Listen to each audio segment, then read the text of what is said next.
দুর্নীতির বিরুদ্ধে কতটা কঠোর হওয়া যায় শেখ হাসিনা তা বাংলাদেশকে দেখিয়ে দেবেন বলে মন্তব্য করেছেন আওয়ামী লীগের সাধারণ সম্পাদক এবং সড়ক পরিবহন ও সেতুমন্ত্রী ওবায়দুল কাদের।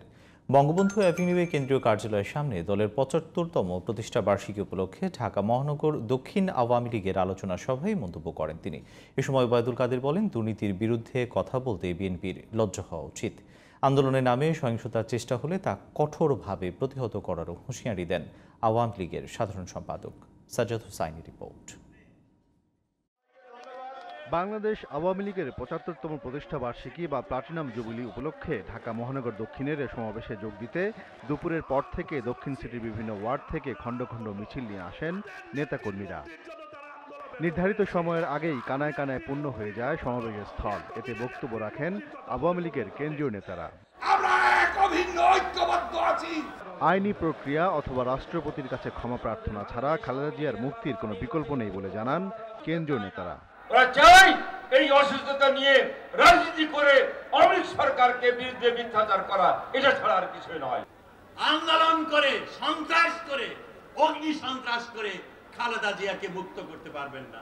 পাল্টাপাল্টি কর্মসূচি নয়, প্রতিষ্ঠা বার্ষিকী উপলক্ষে সারা বছরই আওয়ামী লীগ মাঠে থাকবে বলে জানান দলের সাধারণ সম্পাদক। নেতাকর্মীদের ক্ষমতার দাপট না দেখানোর নির্দেশ দিয়ে ওবায়দুল কাদের বলেন, দুর্নীতির বিরুদ্ধে কতটা কঠোর হওয়া যায় শেখ হাসিনা তা দেখিয়ে দেবেন।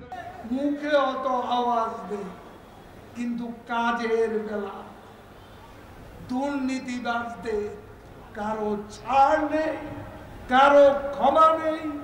এটা শেখের গতি।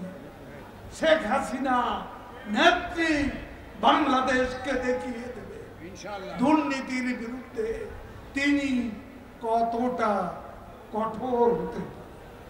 ক্ষমতায় যেতে বিএনপি যে কারো প্রভুত্ব মেনে নিতে পারে মন্তব্য করে আওয়ামী লীগের সাধারণ সম্পাদক ওবায়দুল কাদের বলেন, বিএনপির মেড ইন লন্ডনের কর্মসূচি জনগণ মেনে নেবে না। আন্দোলনের নামে সহিংসতা করলে ছাড় দেওয়া হবে না বলেও হুঁশিয়ার করেন তিনি। এখন সরকার হটানোর আন্দোলন করছে। পরিষ্কার বলে দিতে চায়, করেন আন্দোলন, তবে আন্দোলনে সহিংসতার উপাদান যুক্ত হলে খবর আছে,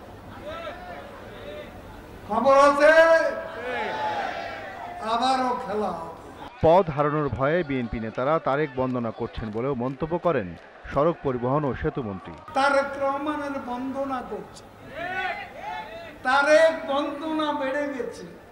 সাজ্জাদ হোসাইন, জিটিভি নিউজ, ঢাকা।